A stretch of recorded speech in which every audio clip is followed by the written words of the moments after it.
Ազգային ժողովի հակխմբակցության պատգամավոր Հրանտ Բագրատյանն իր Ադրբեջանի հայտարարում է, որ Հայաստանում ստեղծված է միջուկային զենքը։ Լրագրողը դիտարկում է բավականին սկանդալային հայտարարություն է, հիմա Հայաստանն ունի այն, թե ստեղծելու հնարավորություն ունի։ Բագրատյանը նշում է, էլ չեմ ուզում խոսել այդ մասին, ասացի այն, ինչ որ ասացի։ Խոսքը շարունակելով մատնացույց է անում հատկապես պատերազմական օրերին ի հայտ եկած սպառազինության խնդիրները։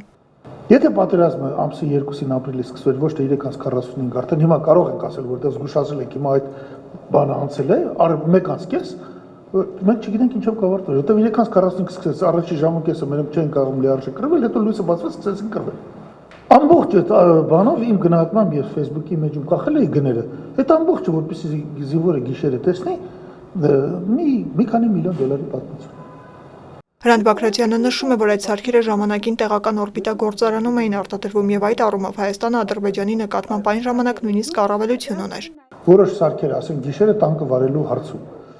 Անդրադառնալով իր եւ Ժառանգություն խմբակցության պատգամավոր Զարուհի Փոստանջյանի կողմից շրջանառության մեջ դրված նախագծին համաձայն որի պետք է Հայաստանը ճանաչի Լեռնային Ղարաբաղի Հանրապետության անկախությունը ու հարցին, թե այս փուլում ինչ կտա հանգամանքը Հայաստանին եւ արդյոք այն Ադրբեջանի համար չի դառնա քարտ բլանշ, լայնածավալ պատերազմական գործողություններ սկսելու համար հակպատգամավորը պատասխանում է. Եթե Ադրբեջանն ուզենա լայնածավալ գործողություններ սկսել կնայի, մենք ճանաչել ենք թե ոչ։ Սա Էդվարդ Նալբանդյանի տրամաբանությունն է։ Որը նշանակում է տրամաբանության բացակայություն։ Ինչ եք ուզում։ Խի Ադրբեջանը եթե ուզենա որ հարձակվի կոչիչացնի մեզ, կխնայի, հա մեզ, կասի, վայ, հələ չեն ճանաչել։ Ճանաչեն նոր հարձակվի։ Այսօր մեզ դա պետք է որ Ղարաբաղը ժողովուրդն իմանա, այսօր Մարտակերտից ժողովուրդը դուրս է գալիս, չգիտի ինչ անի։ Ծանրա։ Մարտակերտը, Մադաղիսը, սահմանային բնակավայրը, որ մենք հետևներ կայացնենք, մենք ձև չունենք։